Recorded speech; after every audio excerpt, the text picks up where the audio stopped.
Il reste 23 jours avant, avant le début des Jeux olympiques de Milan-Cortina 2026 et je vois que tout le monde est en panique. Les grands soupirs, là. Ah oui, hein? Hier, j'ai fait comme... je me préparais à l'hommage à la victoire et là, dans ma tête, tout à coup, ça fait comme, hey, il reste 2 fins de semaine, il reste comme 2 semaines. Il y a eu un petit moment de panique. Elle avance comment, ta valise, Christine? Oh, Au moins, t'en as retrouvé une. Cette valise-là n'existe plus, elle est brisée. Mais j'en ai acheté une autre, mais je ne suis même pas rendue là. Parce que c'est ça, comme bien du monde. En fait, comme les joueuses de la Victoire de Montréal, habituellement, sont en préparation le mois avant, mais présentement, la préparation attendra la veille. Moi, je dois dire, je me suis acheté des bottes, j'ai des gants chauffants, Bon, des combines en laine de Myrno, là, je me sens d'attaque. On vient de comprendre que tu seras dans les Alpes. Oui, c'est ça. Oui, et j'ai très peur du froid, donc je pense que je vais être bien, là. Oui, assurément. C'est un très beau village. Moi aussi, je serai à Livigno. On sera ensemble. Yes. On fera pas de hockey. Non. Donc, Mais on se verra pas du tout. On se verra pas du tout. On s'en va au jeu ensemble, Donc, mais pas ensemble. Exact. Donc, on va profiter de chaque moment qu'on a ensemble dans les dernières semaines avant que les Jeux commencent. Steph, t'es un petit peu plus loin aujourd'hui, mais t'es toute là. Oui, assurément. Puis, on en a parlé la semaine dernière, mais on s'y attaque pour l'épisode 9. Ben, c'est Team Canada.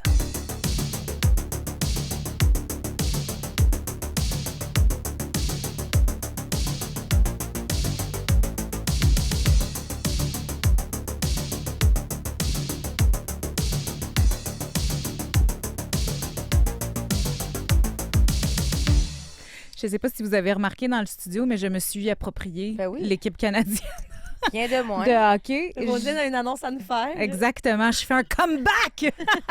C'est pas vrai. Non, c'est juste un petit clin d'œil. J'avais un jersey de Hockey Canada dans mon garde-robe en 2012 parce que c'est écrit 12 dans le dos avec mon nom. Je me suis pas fait faire un chandail, mais c'est Hockey Canada qui avait donné ça aux médaillés olympiques des Jeux de Londres en 2012. Donc, c'est dans mon garde-robe depuis longtemps. Puis pourquoi pas le ressortir? C'est un très beau brag. L'occasion de le sortir.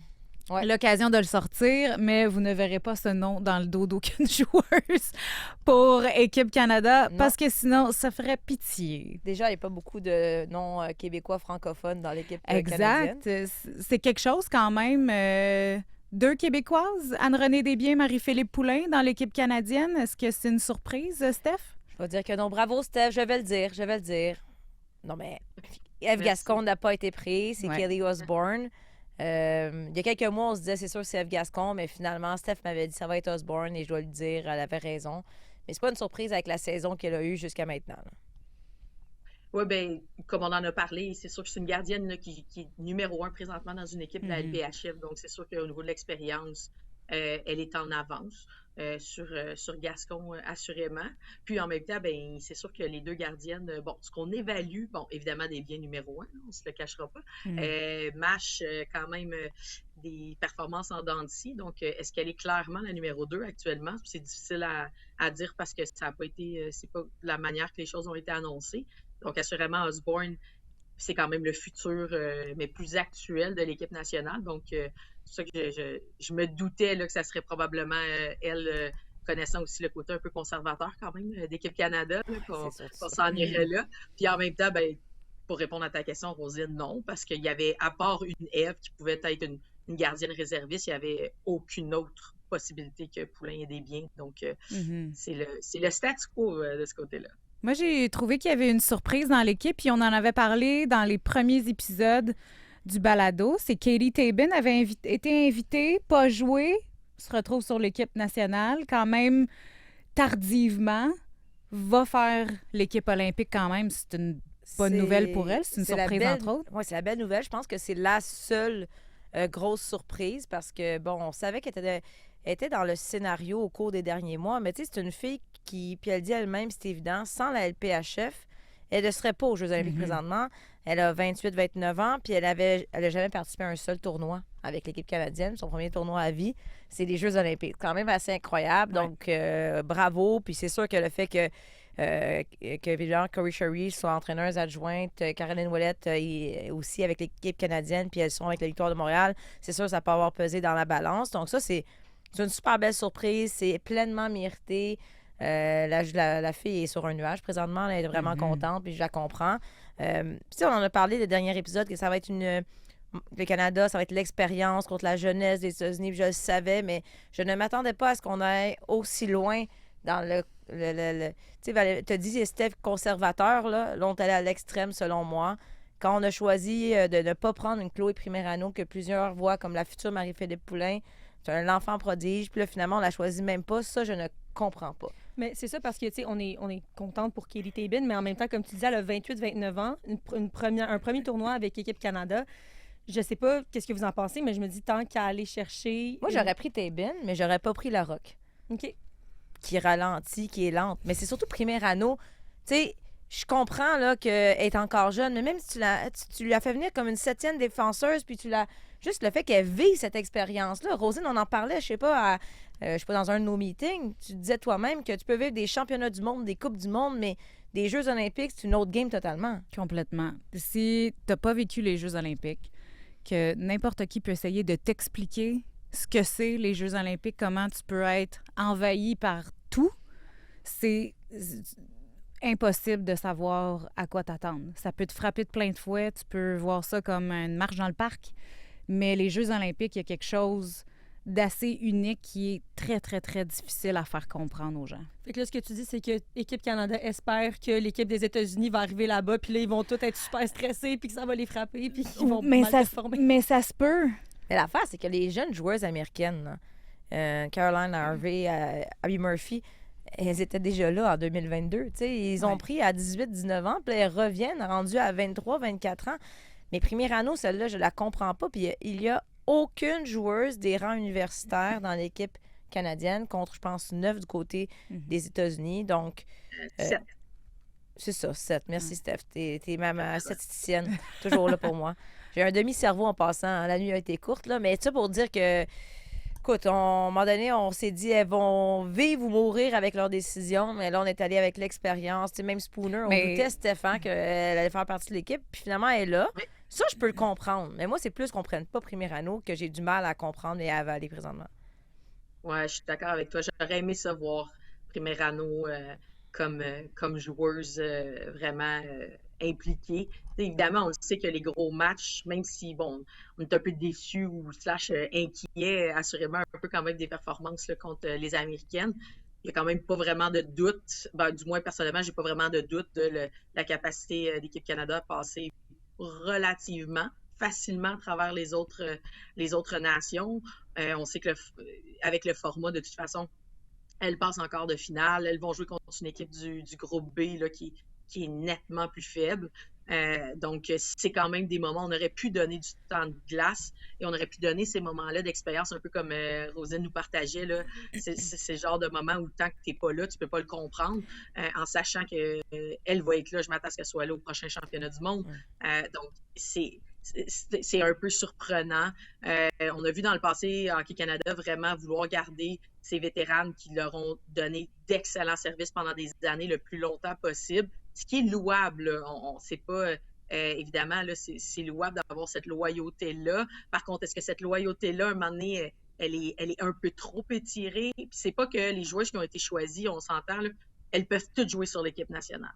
À un moment donné, à un certain moment, par exemple, il y a des choix à faire. Puis c'est là que j'aurais aimé ça qu'on ait un peu le guts d'y aller avec le futur pilier offensif. Oui, évidemment, une fille de 19 ans qui joue au niveau national, international, a des lacunes défensives. Là.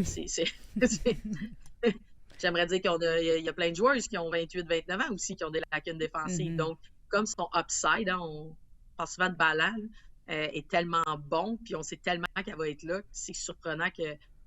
surprenant. Non, je suis pas surprise parce qu'on en a parlé, puis je me disais, je suis pas sûre qu'ils vont l'amener, mais je trouve ça quand même un peu décevant.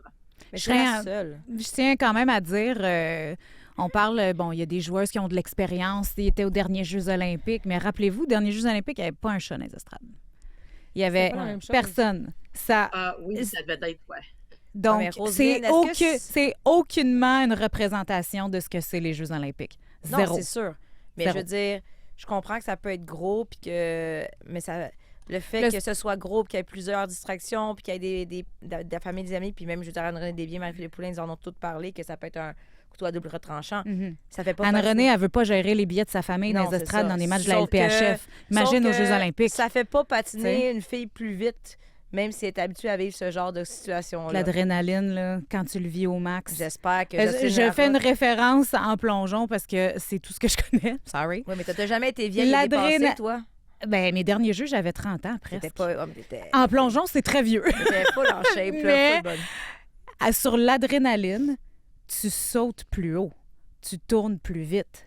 Faut que tu apprennes à gérer ça sur l'instant d'une seconde. OK, mais j'ai l'air de taper sur le clou, là. Mais Oui! tu sais, Jocelyne Larocque, dernier championnat du monde, sous l'adrénaline, ben elle a fait un revirement qui a coûté la C'est médaille ça. d'or. L'adrénaline Alors qu'elle peut... a déjà vécu ça puis elle est pleine Puis d'expérience. Mais tu sais, l'adrénaline, ça se joue des deux c'est bords. ça. Tu peux complètement l'échapper. Mais C'est sûr qu'en sport d'équipe, t'as des gens autour de toi qui vont te rattraper puis qui peuvent te ramener. Ouais. Ça, c'est un avantage. C'est un tournoi aussi, hein, sur une C'est longue ça, période. ça. Puis C'est là, exact. ma T'as pas une chance, puis c'est tout, ça. là. Puis bon, évidemment, le plongeon est plus Artistique. séparé, là. Oui, mais en même temps aussi, la durée est un petit peu moins Ouais, ouais. longue Ouais, ouais. sur Choke une cette journée. journée-là. À C'est certains ça. moments, on reset. Ouais, ouais. Là, c'est juste, évidemment, là, complètement... C'est dur de faire plus opposé, là, de l'eau Ouais, ouais. et de l'eau gelée. Ça reste Donc, de c'est l'eau. sûr Non, qu'il c'est y pas a- vrai. il y a quand même cet aspect-là là, qu'il faut prendre en considération. C'est sûr Ouais, que, ouais. assurément, là, qu'il va y avoir beaucoup d'énervement, etc. Surtout Ouais. pour les filles. Là, on parlait d'une Tabin là, qui a jamais été Mhm. là. Tout ce qu'elle a fait, c'est quelques matchs à rivalité. Là. Fait que c'est sûr que ça va être, en bon québécois, un clash, j'imagine, Ouais, ouais. extrêmement important. Ouais. Mais en même temps, il y a une profondeur. Tu sais, les meilleures joueuses de l'équipe nationale restent les plus vieilles. Ouais. Donc, l'expérience, elle est quand même là. Puis là, on se disait, bon, jusqu'à quel chiffre on a besoin d'expérience? Tu sais, c'est-tu 9, c'est-tu 10, c'est-tu 11? Bon, là, ils Ça, sont c'est à une 13, science ils inexacte. reviennent. Ouais. Il n'y a pas rien de plus subjectif que C'est ça. ça. Mais c'est pour ça que je pense qu'on aurait dû, assurément, on aurait dû rentrer, je pense qu'on aurait dû rentrer une Primerano là, pour justement la mettre avec ces filles-là qui ne seront plus là au prochain jeu. Là. Mais Ouais. moi, On une autre s'entend, qui on m'a... s'entend que probablement la moitié de l'équipe soit plus là. Ouais. Une autre qui m'a surprise, c'est Sarah Nurse. Je sais pas, vous. Est-ce qu'elle sera de retour? c'est un Elle est point toujours sur la d'interrogation. liste des joueuses Moi, j'ai blessées à long l'impression terme? que si on l'a mis dans la formation, c'est parce qu'on pense ou on sait qu'elle va être correcte. Mais je veux dire, elle n'a pas joué Elle n'a depuis. pas joué depuis quoi, Elle a 2 pu mois? pas jouer depuis vraiment longtemps. Mais tu sais, Steph a dit, Elle a juste joué souvent, 2 matchs. on entend souvent, hey, ce joueur-là ou cette joueuse-là est bonne dans le vestiaire. Puis là, je comprends, ça t'en prend, là, des bons vétérans. Là, ben, je veux dire, à quel point tu as besoin des bons vétérans dans le vestiaire quand ta capitaine, c'est Marie-Philippe Poulin, quand tu as Laura Stacey, quand tu as Renata Fage, à un moment donné, comme Steph disait, à quel point tu as besoin de bonnes personnes dans le vestiaire. Puis tu sais, quand on se questionnait sur Nathalie Spooner, c'est parce qu'évidemment, elle a ralenti. Mais quand tu dis une fille où je me dis, je suis correcte avec le fait qu'on la prenne, C'est une parce que, gamer. tu sais, elle, là, dans le moment important, elle va se présenter. Elle, ça va être la fille qui va rallier les plus jeunes. Puis c'était vraiment un beau moment. Si vous n'avez pas vu, allez voir sur les réseaux sociaux le moment où Gina Kingsbury lui annonce. Parce que, tu sais, Marie-Philippe Poulin a dit, ah oui, elle m'a appelé pour me l'annoncer. Je suis comme, OK, là, tu sais. Puis là, Anne-Renée Desbiens, elle reçoit l'appel puis elle verse quelques larmes. C'est cute, là, mais je veux dire, c'est pas comme si c'était une surprise pour elle. Nathalie Spooner, elle a éclaté en sanglots. Parce qu'il faut rappeler, là, cette fille-là, elle a eu un bébé, elle a accouché, elle est revenue rapidement 2 mois après. Puis finalement, elle a réalisé que, ben, tu sais, les médecins de l'équipe ne savaient pas c'était quoi, là, là, j'ai l'air de faire des gestes, là, mais en tout cas, des problèmes post-accouchement, ils ne connaissaient pas ça. Elle revient au jeu, elle est MVP, se déchire le genou, elle se fait opérer, elle revient au jeu. C'est un méchant parcours, là. J'aurais pas parié il y a 2 ans qu'elle serait dans l'équipe canadienne. Puis elle, je pense qu'elle peut vraiment faire une différence. Mais là, on n'a pas besoin de 12 Nathalie Spooner. Il n'y en a pas 12, là, mais... t'sais, Mais il faut quand même pas prendre pour... Tu sais, il n'y a aucune joueuse qui prend pour acquis sa place au sein de l'équipe olympique parce que c'est jamais garanti. Fait que je peux comprendre qu'une Anne-Renée Desbiens, même si elle est encore au sommet, de se faire dire qu'elle va aux Jeux olympiques, c'est jamais... Ouais. Anodin. C'est jamais Ouais. anodin. C'est jamais Ouais. genre, OK, moi, je fais l'équipe olympique, whatever. C'est jamais ça. Non, mais c'est juste, je pense que c'est le moment de... C'est toujours un beau moment, faire partie de l'équipe canadienne. C'est pas comme, mon Dieu, je suis surprise, tu me sélectionnes. Mais je comprends ce que tu veux dire. C'est quand t'en Non. nommes 12 des vétéranes comme ça, ben c'est parce qu'à un moment donné, tu manques un peu de vision à long terme. Là. Tu sais, une fois qu'elles vont Ouais. partir, ces filles-là, c'est parce que l'équipe canadienne va être démunie. Là. Mais il était trop tard, tu sais, on le savait. Je veux dire, c'est pas comme si Steph t'espérait, mais je veux dire, le seul élément pour lequel on pouvait espérer, c'était Primerano, puis on a choisi de ne pas la prendre. Mais pour le reste, too late. Il aurait fallu prendre cette décision-là il y a 3 ans. Il y a des questions du public parce que ça a évidemment soulevé des commentaires à l'annonce de cette équipe-là. Oui, sur YouTube, Émilie Martel nous a demandé, on parle beaucoup de la jeunesse de l'équipe nationale américaine et que le Canada devrait peut-être prendre ce virage, mais est-ce que le Canada a ce bassin de jeunes joueuses talentueuses pour rivaliser contre les États-Unis? Steph? Mais on a envie... Ben, ouais, c'est ça, Steph. Ben, on a envie de dire que faut quand même faire confiance un minimum. Puis là, on dirait qu'on dit l'inverse, mais non, parce que c'est sûr qu'ils sont impliqués, ils connaissent toutes leurs joueuses. Donc, Sherry Piper, là, qui est la recruteuse en chef de Hockey Canada, qui est une ancienne joueuse de l'équipe nationale, là, qui a remporté les Olympiques à 2 reprises et quelques championnats du monde. C'est elle qui est en charge de toute l'équipe de recrutement. Elle est là à temps plein. Donc, c'est sûr qu'elle connaît toutes les joueuses à partir d'à peu près 16 ans au pays, qu'elle joue encore ici au Canada ou qu'elle soit partie là, vers l'université aux États-Unis. Donc, c'est sûr que ça nous amène à dire que non. Que à quelque part, est-ce que nationalement, on a échappé quelques-unes? Est-ce qu'on pense que ça va arriver aussi qu'il y a des cohortes qui sont plus fortes. Ça, on l'entend souvent. Je veux dire, dans le jargon de hockey, on est dans les arénas, puis là, soit nous, là, les gens qui sont plus impliqués dans les structures de hockey, ou même les parents vont dire, les 2000, puis là, j'y vais vraiment, là, je prends des années au hasard, là. Les 2007, là, c'est vraiment un bon groupe. Puis Christine, éventuellement, avec ta fille, c'est peut-être quelque chose même que tu as déjà entendu ou que tu vas entendre, mais on va dire, c'est ça. Les 2007, ça, c'est vraiment une belle gang. Là, il y en a 6-7 qui ressortent. Puis, mais les 2008, là, il y a comme pas grand-chose, évidemment. Là, c'est dans le sens qu'il n'y a pas de joueuses ou de joueurs. C'est la même chose du côté masculin là, qui ressortent beaucoup. Donc, c'est sûr que ça peut arriver des petits creux de vague. La question, c'est est-ce qu'on leur a donné, puis moi, c'est toujours la question, puis là, c'est sûr que c'est aussi la question dans mon travail, où je suis en direct présentement, c'est que est-ce qu'on leur a donné les bonnes opportunités de développement? Est-ce qu'on les a amenés dans suffisamment d'événements de Hockey Canada? On le sait qu'Hockey Canada a dû, puis là, on ne retournera pas dans le pourquoi, tout le monde le sait, mais couper beaucoup dans les budgets. Puis évidemment, même s'il y avait dit ça ne devrait pas trop impacter le féminin, parce qu'évidemment, l'équipe nationale féminine et le hockey féminin n'avaient rien à voir avec ça. Puis en même temps, le hockey mineur masculin non plus, dans toute l'histoire, ils ont perdu des commanditaires. Mais en même temps, finalement, ça a été coupé. Il y a un événement important qui avait lieu en août, qui a plus lieu. Le groupe, au lieu d'être un groupe de 40 de développement dans les 3 dernières années, le groupe de développement a été coupé à 23. Fait que, principalement, on faisait l'équipe avant un camp, puis on les amenait, on faisait quelques pratiques, puis ensuite, on s'en allait jouer des matchs contre le développement américain. Donc, c'est quand même une vingtaine de filles dans les 3 dernières années qui n'ont même pas eu accès à vraiment des événements d'équipe Canada. Donc, c'est pas peu, parce que pour avoir fait partie de certains camps d'équipe nationale canadienne, c'est impressionnant. T'arrives là, tous les staffs sont là, Gina, elle te parle, voici nos attentes envers les staffs, on coach les filles, on est sur la glace, c'est des super beaux moments. Fait que pour les filles, c'est la première fois, certaines vont mettre la feuille d'érable, même si c'est juste un chandail de pratique. Donc, on a pris du retard. C'est ça. Mais ça va avoir un impact à long terme, là. Tu sais, c'est dès les premières années, puis... Assurément. Mais je pense que, Steph, tu parles du développement, puis c'est vrai, là, on voit le championnat du monde des moins de 18 ans présentement. Il y a Rosalie Tremblay, il y a quelques Québécoises qui vont peut-être... Il y a 5 Québécoises qui vont peut-être éventuellement arriver. Donc, justement, ces joueuses-là, il faut les développer. Ouais. Mais tu sais, je suis la première à blâmer, en quelque sorte, un peu l'équipe canadienne en disant qu'il n'y a pas beaucoup de jeunes. Mais la réalité, c'est que quand tu regardes présentement dans les rangs universitaires américains, il y a juste une Canadienne, je pense, parmi les 10-12 meilleures pointeuses de la NCAA. Fait que, comme quand Steph parle de cohorte, présentement, les jeunes Américaines sont vraiment bonnes, sont vraiment fortes.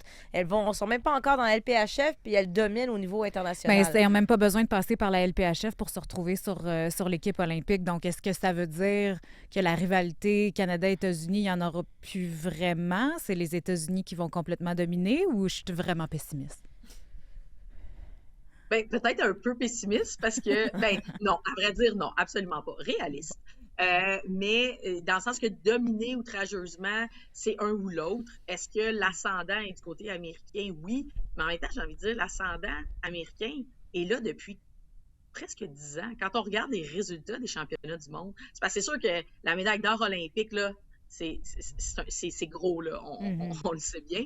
Mais quand on regarde le palmarès de Marie-Philippe Poulin au championnat du monde, puis là, je la prends juste parce qu'évidemment, ça fait 16 ans qu'elle est sur l'équipe nationale, 17 ans même. On est rendu en 2026. Elle a fait son premier 2009 ou 2010, là, évidemment, au JO, mais elle a très peu de médailles d'or au championnat du monde comparé au nombre de médailles d'argent. Et là, si on compare une Knight qui va faire ses 5e JO, tout comme Marie-Philippe, regardez le nombre de médailles d'or dans un championnat du monde que Knight a versus une Poulain. Fait que c'est sûr que ça donne quand même une incidence du nombre de fois que les Américaines ont eu le dessus dans une compétition internationale sur le Canada. C'est juste que ça donne que merci potentiellement le poteau de 2014 à Sochi et la récupération puis d'avoir Captain Clutch. Mais au point de vue des performances régulières, les Américaines ont été supérieures dans assurément les 10 dernières années au niveau international de façon générale. Est-ce qu'aux Jeux de Milan, le Canada a ce qu'il faut pour rivaliser avec les États-Unis? Oui. La question qui tue. Ben, oui, rivaliser, oui. Mais non, mais les pas ça. Pour vrai, je le sais pas. Moi, je veux dire, on en parlera tantôt. On a un pool, là. Moi, j'ai dit que ça me fait mal, mais j'ai dit que les Américaines gagnaient l'or. Je demande je demande juste... On espère avoir tort. J'espère juste avoir tort. Ça fait une très belle transition, Christine. Parce que oui, Radio-Canada a un pool olympique pour le hockey. Donc, il est en ligne à partir de maintenant. On vous invite à aller participer. Puis, c'est vraiment pas compliqué. C'est des choix de réponse. Donc, si vous connaissez pas le hockey... Là. Non, je veux dire... Le point, c'est que tu peux être n'importe quoi puis aller battre l'expert. Ben, c'est ça. On vous a aidé quand même un peu. Là. Fait que si vous connaissez pas vraiment le hockey... C'est bien fait. Il y a pas de Moi, problème. j'avais jamais fait de pool avant. Parce que j'ai poules de plongeon de plongeon, c'est assez rare. Là. Oui. Mais c'est ça. Ça s'est bien passé. Je le sais pas. Mais en tout cas, tu sais, quand on dit là, faire des prédictions, comment c'est difficile. Déjà, je pense hier matin, j'ai fait le pool, puis là, Braden Point est blessé, puis là, finalement, il y a plein de trucs que le pool de David puis Ophélia, il prend le bord. On sait pas ce que je veux dire, c'est qu'on regarde l'équipe canadienne, américaine. Non, c'est pour le plaisir, pour participer avec toute l'équipe de Radio-Canada, nous autres qui sont sur place. Fait que c'est vraiment un jeu. Exactement. Puis c'est ça, c'est les gars et les filles. On a fait un groupe changement de ligne. Donc, si vous voulez vous joindre dans notre groupe, ceux qui nous écoutent sur YouTube, on va l'avoir mis en commentaire. Sinon, vous pouvez aller sur notre site et vous pouvez gagner des prix. Ça, c'est le fun. Nous aussi? Oui. Ben oui, vous aussi, vous pouvez gagner des prix. Mais dans le fond, les prix on dira vont pas être... qu'on est employés. Nous, on n'a pas le droit à les employer. J'allais me mettre un pseudonyme, finalement. Je m'appelais genre Orange Brûlé. De même. C'est inscrit genre 12 fois. Non, mais n'en faites pas ça. Là. Mais dans le fond, les prix vont être tirés parmi ceux qui ont les meilleurs résultats et vous pourriez gagner rien de moins qu'un iPad Air 11. On a ça ici, nous autres. Ça a l'air. Un sac à dos Lululemon Team Canada, je l'ai vu. Il est vraiment beau. Et un abonnement d'1 an à Tout.tv Extra. Donc, allez-y. Là, j'aimerais ça avoir ça. Je l'ai déjà. C'est super. Voilà. Ben, bons Jeux olympiques, tout le monde. Check bien, Roselyne va gagner.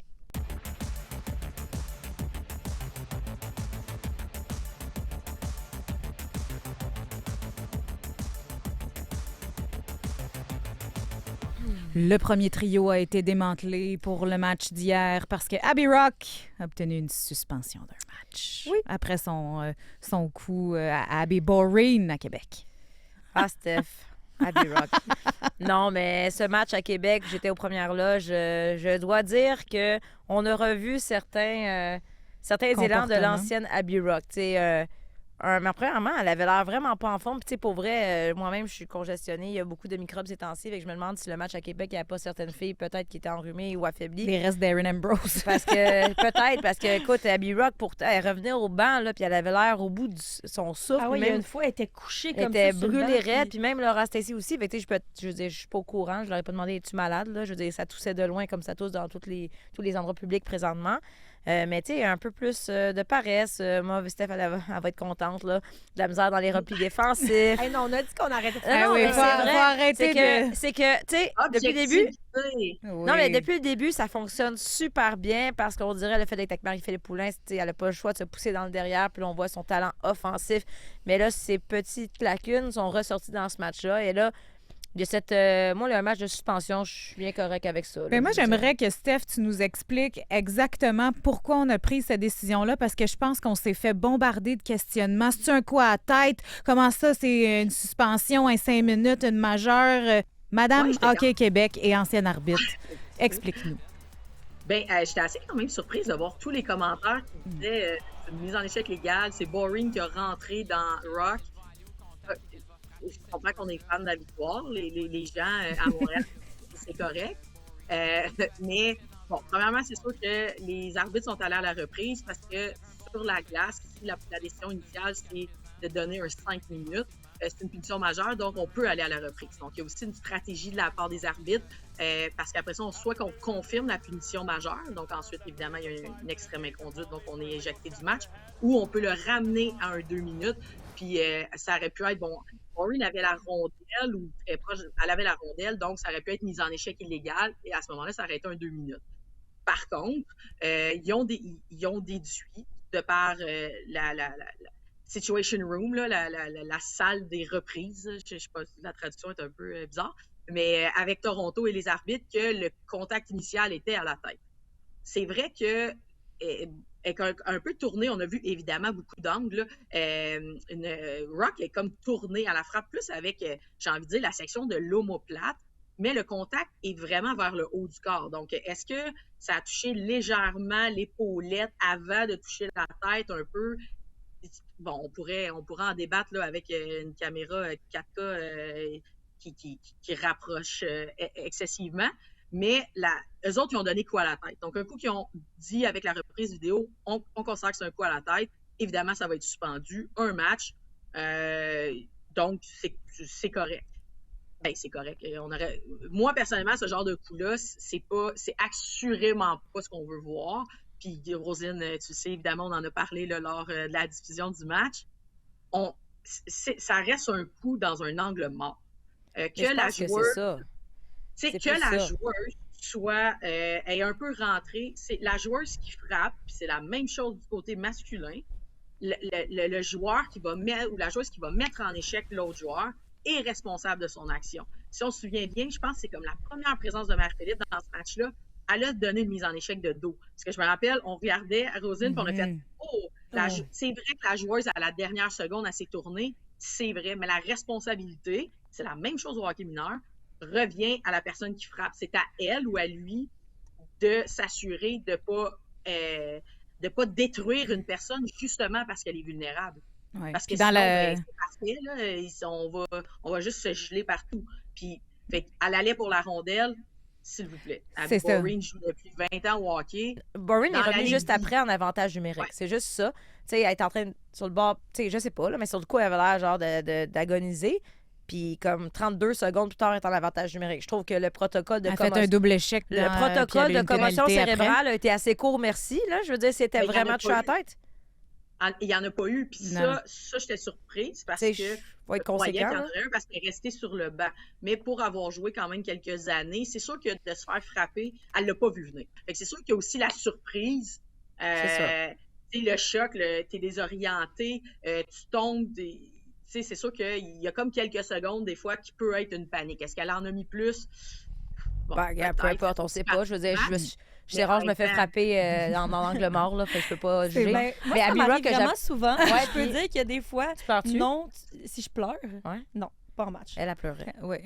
OK, non, mais juge pas. Mais c'est libre à chaque personne. J'aimerais ça que tu sois plus proche de tes émotions. C'est vrai. OK, parfait. Ce sera une discussion pour une autre fois. Non, mais c'est vrai que, mettons, si tu te fais frapper puis tu t'y attends pas, des fois, tu prends un genre de 10 secondes au sol pour être comme... genre, t'es-tu correct? Okay, je suis en vie. Où est-ce que j'ai mal? Est-ce que je suis correct? Surtout si c'est à la tête. Genre, t'ouvres les yeux, t'es comme, est-ce que je me sens bien? Puis comme, OK, ça se peut qu'elle ait pris peut-être un peu trop de temps selon toi, mais en même temps, c'est correct qu'elle ait pris ce moment-là. Non, je n'ai pas pris trop de temps sur la glace. Mon point, c'est plus que si elle a été touchée à la tête, je trouve qu'elle est revenue rapidement. Oui, le protocole de commotion, c'est vrai. Je trouve que... Puis, ce que ça a créé, c'est que ça a donné des étincelles aux autres joueuses parce qu'on avait besoin de produire des points ailleurs que sur la première ligne. Et c'est ce qui s'est passé hier au match contre Ottawa. Là, évidemment, on voulait parler du manque de profondeur, puis au moment où on en veut en parler, ben là, Dark Angels m'a joué. Mais moi, je voulais juste dire, on a décidé de mettre Kamura sur le premier trio avec Poulin et Stacy. Pourquoi? C'est une joueuse de l'équipe américaine. Mais écoute, Jacques-Alexis, il veut des opinions. Je vais en donner une. Non, mais Kamura, c'est une joueuse de l'équipe américaine, mais elle a compté un but la saison dernière. Elle est une joueuse qui est super bonne dans les avantages numériques, une joueuse dans un rôle défensif, hyper fiable. Tu sais, sur un troisième trio, là, je veux dire, elle va être probablement dans la meilleure joueuse de troisième trio quasiment à travers la ligue. Mais qu'est-ce qu'elle va apporter sur un premier trio quand c'est une joueuse zéro offensive? C'est comme si Marie-Philippe et Laura jouaient à 2 sur un trio de 3. Celle qui est en train de gravir les échelons, selon moi, c'est Jade Dany-Landry. Mais ça a créé des étincelles, ça a donné une victoire quand même. C'est parce qu'ils ont enlevé Scamora des autres trios que ça crée des étincelles. C'est genre... Non, mais Dark Angelo, hier, ça a été son meilleur match et de loin. Ça a été un bon match. Ben, elle a été mise dans plusieurs situations qui étaient aussi offensives. Donc, Ouais. c'est sûr que quand on avantage un peu avec des positionnements au niveau des mises au jeu, je m'excuse, je m'en ai dit face-off, c'est là que des fois, c'est sûr qu'on va leur donner une belle opportunité. C'est sûr que si une ligne qui est plus offensive passe souvent dans son territoire ou en zone neutre, c'est sûr que on a moins de moments qu'on peut jouer en zone offensive. Puis en même temps, ben, c'est sûr que ça prend du temps à arriver dans une nouvelle équipe. C'est Là, ça. faut pas se le cacher. Dark Angelo, elle n'est pas sur un programme national, donc c'est sûr qu'elle reste dans l'environnement. Avec des matchs, il n'y en a pas eu beaucoup. On en a parlé plus tôt dans un des balados cette année, à quel point les camps d'entraînement étaient extrêmement courts. Donc, d'être capable de s'y faire avec un nouveau groupe, avec des nouvelles joueuses, c'est sûr que ça prend un certain temps. On espère que c'est un point de départ. Là. On espère que c'est comme la nouvelle norme pour elle. Ce que j'ai entendu d'elle, parce que c'est pas une joueuse que je connais personnellement, c'est que c'est quelqu'un qui pose beaucoup de questions, qui est super impliqué, qui veut vraiment, qui travaille beaucoup sur ses éléments offensifs, puis qui sait là, qu'elle doit produire. Donc, en ayant une résultante comme ça, c'est sûr que c'est le genre de petit boost que ça donne. Puis il reste très peu de matchs avant la pause olympique. Puis ça va être un bon 3 semaines pour ces joueuses-là sans avoir vraiment sans avoir de compétition. Donc, c'est sûr que de partir avec un bon feeling, là, c'est vraiment important pour des athlètes avant une pause. Puis en même temps, c'était juste pour un match, là. Dans le sens que. Ben, c'est ça. Est-ce que ça relance un peu la victoire? L'avantage numérique a fonctionné? Il y a eu des buts autres que de la première ligne. Gérer la main aussi. Oui, c'est ça. Fait que je trouve que les joueurs se sont le plus démarqués hier. Je veux dire, Jade Dany-Landry, si elle manquait pas le filet, elle aurait 4 buts à elle seule. Tu sais, Marie-Philippe et Laura Stacey, ils ont eu des chances de marquer. Ils ont été fidèles à elles-mêmes. Mais là, on dirait que pour une fois, toute la pression n'était pas sur leurs épaules. Puis, tu sais, j'avoue que moi, j'ai beaucoup critiqué le manque de profondeur. Puis, un peu ce que Steph disait hier en écoutant les filles parler lors de la conférence de presse, je me suis dit, OK, peut-être que finalement, c'était aussi une question de temps. Comme tu dis, d'arriver dans une nouvelle équipe, nouveau système de jeu, nouvelle joueuse. Ça fait juste 10 matchs. Mais 10 matchs, c'est quand même presque le tiers de la saison. Donc, il faudrait que ça continue comme ça. Tu sais, Maureen Murphy, qui joue avec Dark Angelo, a obtenu son premier point. Puis là, je comprends. Puis ça aussi, je suis curieuse de Steph. Ça, c'est un gros débat. Là. Maureen Murphy sur la galerie de presse, c'est un débat parce qu'avant le début du match, hier, elle avait eu comme 30 tirs. Là. Fait que là, wow, elle tire, au moins, elle tire. Là, il y en a... Corey a dit, elle fait tout, elle joue bien défensivement, elle est partout, elle fait tout sauf marquer.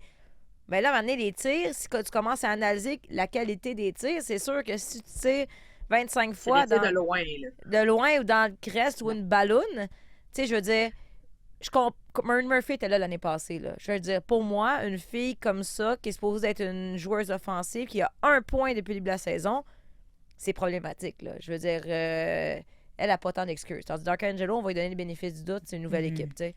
Mais tu parlais de la profondeur, Christine, puis ça me fait penser à une question qu'on a eue sur YouTube de Geneviève Fagnan qui dit est-ce que ça serait possible de comparer la profondeur de la victoire avec les autres équipes de la LPHF? Dans les autres équipes, est-ce que la production offensive est significativement plus répartie sur les différents trios? J'avais regardé avant le match de la victoire de Montréal contre la Charge d'Ottawa, donc c'est sûr que là, ça vient un peu changer la donne, mais tu sais, avant ce match-là, il y avait 50% des buts qui provenaient, au-delà de 50% des buts qui provenaient du premier trio de Montréal. Mais tu sais, si on prend un exemple, Boston, qui est l'équipe présentement de l'heure. Oui, Tapani, Mueller, les meilleures joueuses de cette équipe-là, premier trio, sont dans les meilleures pointeuses. Mais tu vas avoir aussi des joueuses de deuxième trio, puis tu vas avoir, mettons, une Abby Newhook, qui est troisième trio, qui a déjà 3 buts. Fait qu'à quelque part, je pense que c'est l'exemple que si tu vas avoir du succès tu vas avoir une longue séquence de victoires, si tu veux être premier dans la ligue, si tu veux avancer en séries éliminatoires, tu as besoin que tes autres trios viennent produire aussi, là. Puis en termes de temps de jeu, Steph? Ben oui, puis juste pour faire du pouce sur ce que Christine a dit, suite au match, je suis juste retournée là, juste de façon générale, les 60 meilleures meilleures marqueuses de la Ligue. Puis quand on regarde ça, il y en a quand même dans les 60 premières, puis ça inclut des défenseuses. Puis il y a certaines équipes là, qui ont... Nous autres, évidemment, notre première défenseuse, c'est Katie Tabin, là, qui tombe dans ce top 60-là, qui est dans le fond la 5e joueuse du top 60 de Montréal. Donc, c'est à peu près juste d'elle que l'offensive vient de du point de vue du groupe de défenseuses, ce qui est quand même un peu un enjeu. On avait évidemment beaucoup plus de points l'année passée avec une Barnes. Gosling, on anticipe que ça va venir, mais évidemment, elle n'est pas au même stade de sa carrière qu'une Barnes était quand elle était avec nous l'an passé. Mais dans le top 60, 10 filles du Minnesota, 7 de Boston, 9 de New York, 5 de Montréal. Fait que c'est sûr que, tu sais, quand on parle, oui, les 4 trios, mais quand on parle d'une production offensive répartie, ça inclut les duos de défenseuses. Puis c'est là qu'on est assurément en retard. Là, c'est sûr, évidemment, Poulin-Rock. Après ça, 20e, je pense que de mémoire, là, Stacy, elle est 20e. Puis après ça, on retrouve une Mlinkova. Puis vers la fin, une Tabin. Alors que on a beaucoup plus de noms et c'est réparti davantage sur... Là, j'ai juste pris les 4 équipes de tête. Il y a une statistique semblable, à vrai dire. Seattle a énormément de joueurs dans le top 60. C'est juste qu'ils donnent vraiment beaucoup de buts. Mais c'est ça. Donc, c'est sûr qu'on manque une petite coche à ce niveau-là. Puis on le voit dans le nombre de buts. Ça reste qu'on a gagné 1-0 sur un but chanceux de Gosling dimanche. Hier, c'est un... Phillips a été excellent. Ouais. Pardon, mais c'est quand même juste 2 buts.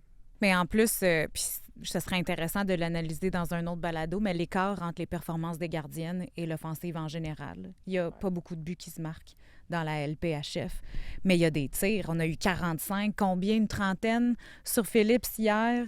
Fait qu'il y a quelque chose là sur le développement des gardiennes, contrairement... Sans Phillips, hier, elle a fait une coupe d'arrêt assez incroyable. Là, je veux dire, sans elle, c'était facilement 4-5-1. C'est ça. Il y a eu 3 échappés. Oui. Ben oui, Laura Stacy en échappé, Wilby en échappé. Jade aussi. Il y a eu 2 poteaux. Ouais. Donc, ça a passé proche. Là. Je veux dire, Ouais. je pense que Montréal était beaucoup plus menaçant offensivement que lors des derniers matchs. Je veux dire, à Québec, c'est quand même dommage là, pour les gens qui sont déplacés voir un match à Québec. C'était vraiment pas le match le plus excitant de la saison. Ça me fait penser, d'ailleurs, je vais le dire pour Jacques-Alexis, parce qu'il s'est vraiment insurgé quand on lui en a parlé. Catherine Dubois qui a purgé la pénalité. Je ne vais pas revenir nécessairement sur Abby Non, Rock, mais je suis d'accord parce que c'est un point où on voulait discuter rapidement. Catherine Dubois qui purge la pénalité d'Abby Rock alors qu'elle est chez elle. Mais c'est pas juste ça. Moi, je salue Isabelle Leclerc qui était notre analyste. Puis quand on a vu la formation au début du match, c'était Dara Gregg qui était 13e attaquant, Catherine Dubois sur 4e trio. Puis à un moment donné, Isabelle dit « Ah, c'est surprenant de voir Dara Gregg, qui pourtant était la 13e attaquante, et là, elle a des présences, des avantages numériques sur la 3e trio, 2e trio. Elle joue plus que Catherine Dubois. Qui pourtant, tu sais, c'est arrivé l'année passée, Catherine Dubois marquait sa glace, ça faisait une mise en échec... tu sais, un geste qui n'avait pas d'allure, elle prenait une pénalité, puis là, Corey Shervry décidait de la bencher, comme on dit. Là, je veux dire, chaque fois qu'elle sautait sur la patinoire, il se passait quelque chose. Elle générait de l'offensive, elle gardait la rondelle en zone adverse. Elle a quand même mis sa glace pour être présentée, là, alors qu'elle au partait départ, pas. on dirait que c'était ça le cadeau. C'était ça le cadeau, mais après ça, tu joueras pas beaucoup. Puis en plus, va donc t'asseoir pour purger le 5 minutes. À la maison, j'avoue que pour vrai, c'est ordinaire un peu. Là. Ouais.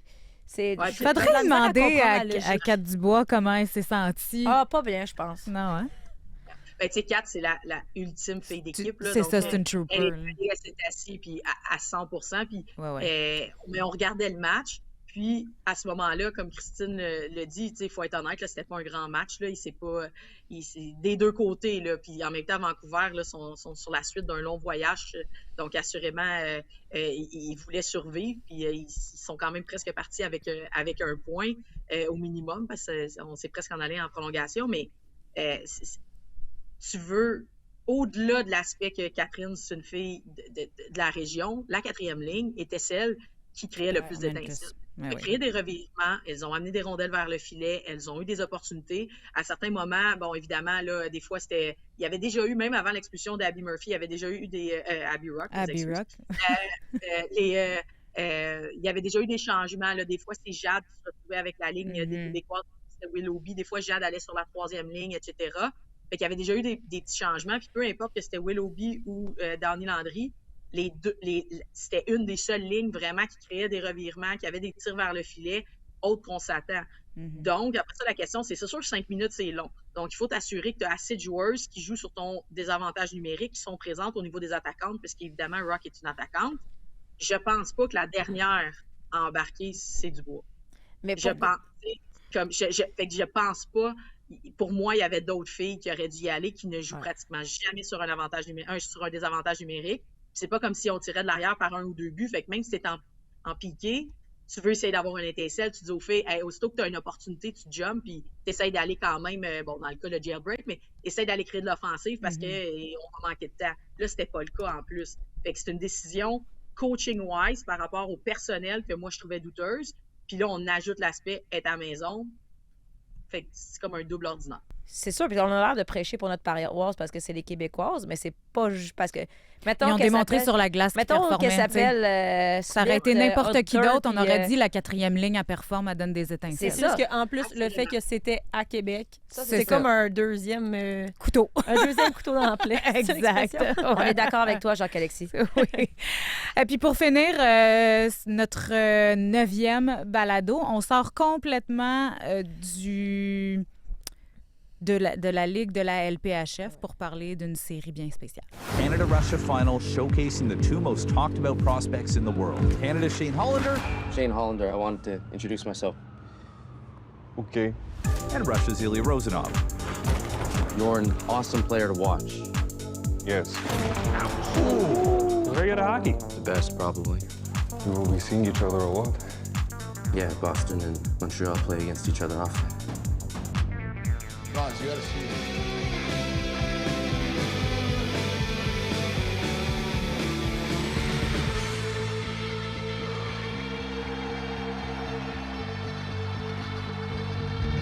La série Heated Rivalry qui fait des siennes, qu'on entend partout, qui est une série importante qui aurait dû arriver il y a bien longtemps. Très important. Est-ce que le moment hier à Place Belle, t'as-tu vu ces réseaux sociaux? Écoute, OK, t'as remetté en contexte, on n'était pas là.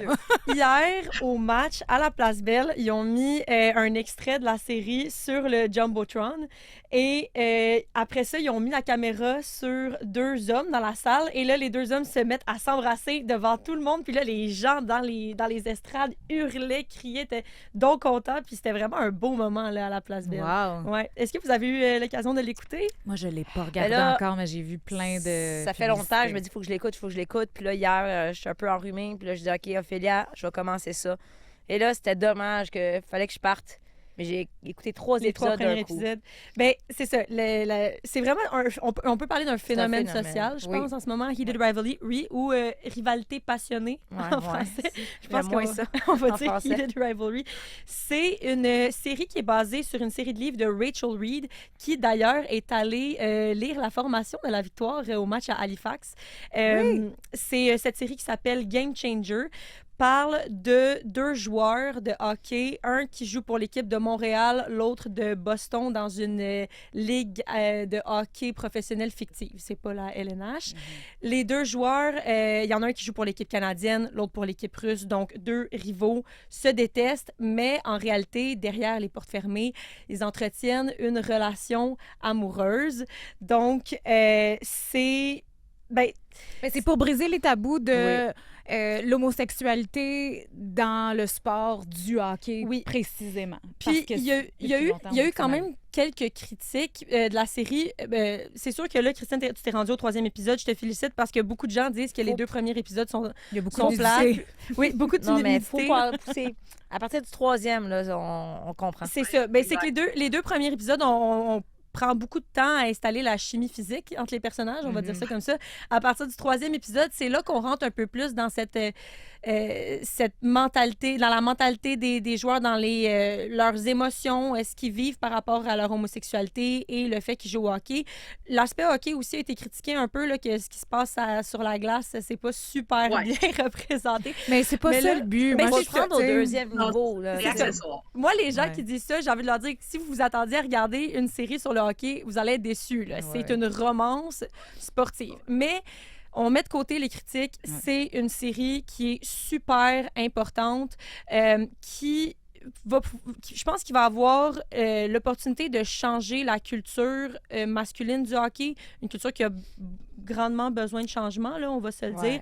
Puis, tu sais, si on compare entre la LPHF et la LNH, là, on est était des millénaires. Des millénaires. Tu sais, dans la LPHF, là, on va célébrer le power couple, Laura Stacey, Marie-Philippe Poulain, alors que du côté de la LNH, il n'y a pas un seul joueur actif qui est ouvertement homosexuel. Puis c'est pas parce que ça a été plus facile nécessairement pour les femmes, mais si on regarde dans les 3 dernières années dans la LPHF, moi, je me promène dans les estrades, puis c'est devenu un lieu de rassemblement, tu sais, puis oui, on va dans les arénas pour célébrer notre équipe, mais c'est un safe space pour la communauté queer. Il y a des joueurs, des partisanes, pardon, qui vont voir des matchs de la LPHF et qui ne connaissaient même pas le hockey, à qui j'ai parlé, qui me disent « Non, mais je suis là parce que ben moi, je veux être près de la communauté, je veux sentir que je suis avec des gens qui me ressemblent. » Puis du côté masculin, ils n'ont pas ça. Les hommes gays ont pas ça. Et là, maintenant, avec Heated Rivalry, j'ai l'impression que ça peut, de un, créer des nouveaux partisans, tu sais, des hommes qui peut-être connaissaient pas le hockey, qui, là, vont commencer à s'y intéresser. Mais je pense que du côté de la LNH, il va falloir commencer à se poser la question, comment est-ce qu'on inclut cette communauté-là? Mais le problème, je pense aussi, c'est que il va falloir qu'il y ait un pionnier, quelqu'un qui, un jour, fasse un coming out. Puis c'est pas évident. Puis mais c'est arrivé au football. Il y en a un qui a fait son coming out et il n'a plus joué après. Dans le sens, il l'a fait, mais j'ai fini de jouer, merci, bonsoir. Mais là, l'histoire cette semaine, justement, il y a Josh Cavallo, c'est un joueur de soccer qui joue pour Adelaide United. Puis c'est le seul joueur de soccer présentement ouvertement gay. Puis hier, où justement, ça donne qu'il a fait un post, puis il disait, tu sais, je sais que ce qui était véhiculé, ça doit être les blessures, quoi que ce soit. Mais clairement, j'ai fini par comprendre que mon club était homophobe, puis que c'était la raison pour laquelle je ne jouais pas. Donc, il a un peu mis ça en lumière, puis il a dénoncé tout ça, puis il a quitté, puis il retourne en Angleterre. Mais un autre exemple, je veux dire, Abby Wambach, une légende du soccer américain.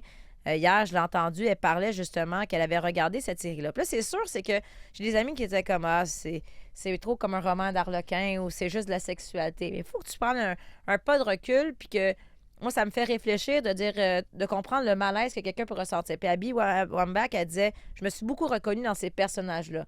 La honte, la gêne, le malaise, de sentir que tu n'es pas toi-même dans un milieu où tu aurais envie, dans le fond, de parler à tes amis, d'être ouvert, d'être accepté. » Donc, c'est encore tellement présent, là. Puis c'est un bon point ce que tu apportes, parce que, tu sais, la LNH, c'est aussi, oui, les partisans, mais c'est leurs joueurs aussi, dans le sens où, comme ça serait se mettre la tête dans le sable. Rappelez-vous, il y a quelques années, ils ont coupé tous les événements pour soutenir les communautés parce que ça dérangeait certains joueurs. Il y en a qui ne voulaient pas sauter sa glace parce qu'ils ne voulaient pas avoir un drapeau de la fierté sur leur chandail. Exactement. Puis ça serait se mettre la tête dans le sable de dire qu'il n'y a aucun homme homosexuel dans la LNH. Donc, comment est-ce que toi, tu protèges ces joueurs-là? Puis il y a des joueurs qui ont écrit à l'autrice Rachel Reed, des joueurs de la LNH, de la NBA, de la NFL, anonymement pour lui dire « Je suis un joueur actif et je suis homosexuel. Je me sens pas à l'aise d'en parler. Merci d'avoir fait ce genre de contenu-là. » Donc, c'est fou. C'est fou quand même. Puis tu sais, Christine, tu disais la série de voir la honte, tout ça, qu'on se reconnaissait beaucoup, mais en même temps, puis ça, c'est l'acteur François Arnaud qui joue Scott Hunter qui parlait de ça. Il dit, pour une fois, c'est une série qui est positive par rapport à l'homosexualité. Puis ça, c'est vrai qu'on est habitué de voir là, dans les séries, dans les films, souvent, tu vas avoir un personnage homosexuel, puis là, sa vie est donc tragique, puis c'est difficile, puis le coming out, puis c'est vrai que c'est des enjeux qui doivent être abordés, puis c'est vrai que c'est pas toujours facile. C'est pas spoiler. Non, je veux pas spoiler. Mais ils sont en train de s'épanouir dans la série, visiblement. Mais exactement. Puis c'est juste de voir que, pour une fois, c'est beaucoup de positifs qui entourent l'expression, ces joueurs-là s'ouvrent, puis ils sont reconnus positivement. Puis ça fait du bien de voir ça à l'écran. Mais je me souviens juste d'avoir fait une entrevue avec Erin Ambrose à un moment donné, puis je lui parlais de ça, je lui parlais de l'importance à lancer une collection pour les communautés LGBTQ+, puis elle disait « Je peux pas croire qu'avant que nous, on débarque, il y a des gens qui se sentaient pas à l'aise de venir dans un aréna puis d'encourager le hockey, que les gens avaient peur, qui n'étaient pas acceptés. Puis elle dit, c'est incroyable je veux pas vivre dans un monde où il y a personne qui se sent à sa place. Viens nous voir jouer, viens avec nous. Ici, tu peux être qui tu veux, C'est le comme fait tu d'avoir veux, des quand modèles, tu veux. Des C'est modèles ça, à qui puis- s'identifier. Et puis si ces personnages-là, si un homme ou un jeune ou plus moins jeune qui est gêné de sortir puis qui voit ces gars-là, ces personnages-là, puis qui s'identifie à ces personnages-là, puis ça lui donne le courage de peut-être sortir puis être lui-même puis ne plus se cacher, ben ça sera ça de gagner. Là. Ben, c'est que les arénas ont Ouais, longtemps pas été... important. Ça a longtemps pas été un lieu sécuritaire pour la communauté queer. Et de voir un moment... Moi, j'ai jamais vécu un moment comme ça dans ma vie, comme hier, à la Place Belle, où est-ce que deux hommes se French, là, sur le C'est Jumbotron, hot. et que les gens sont comme en train de les célébrer. C'était tellement incroyable comme moment, puis on n'aurait pas vécu ça si ça n'avait pas été de cette série-là qui aborde l'homosexualité sans complexe. Moi, j'aimerais ça voir ça au Centre Bell à un moment donné. Mais je suis pendant en train un de me match dire, j'ai-tu canadien. rêvé? Je pense qu'ils ont mis la pub, je pense, au Centre Bell. Oui, Ils ont mis la... au début du match, si je me trompe pas. Non, mais même, ils ont pas mis pendant un match canadien, même, ils ont mis la pub sur l'écran. Ah, au Centre Bell, oui, Oui, oui, c'est ça. oui, oui. Oui, oui, exact. Oui, oui. La bande-annonce, parce que là. ça a été parlé, ça a été parlé un petit peu, mais tu sais, comme tu dis, Offé, je pense que juste d'ouvrir la porte à la discussion puis de montrer, puis comme vous disiez, au point de vue statistique, ça serait extrêmement surprenant que parmi 700 joueurs qui jouent dans la LNH, il n'y en ait aucun qui appartienne à la communauté LGBTQ+. Puis il y en a un qui est connu, là, c'est un prospect de Nashville. Là. Son nom, je suis pas sûre que je prononce son nom comme il faut, mais Luke Prokop ou Prokop Ouais. ou quelque chose comme ça. Il joue pas, je pense, actuellement. Je suis pas certaine s'il joue actuellement ou il est encore dans l'affiliate, là, mais c'est le seul joueur là, qui était sous contrat avec l'équipe de la Ligue. Non, il joue Il y pas a en ce moment. quelques années là, qui avait avoué ça. Donc, effectivement, si ça peut ouvrir la porte, les opportunités, puis juste de débuter une discussion, puis de diminuer les tabous qu'il peut y avoir par rapport à ça, là, c'est tout un home run là, pour cette série-là. Bien, c'est sûr qu'on va aller regarder ça. Heated Rivalry. Plus on en parle, mieux c'est. Plus c'est inclusif pour tout le monde. Puis on vous fait un petit clin d'œil de ne pas oublier d'aller faire notre pool de hockey parce que ça se Yes. prépare dans 23 jours. En fait, 22 pour l'équipe canadienne féminine parce qu'eux commencent jour -1 contre la Finlande, donc le 5 février. Fait que allez regarder ça pour faire vos équipes de hockey puis voir si vous allez gagner.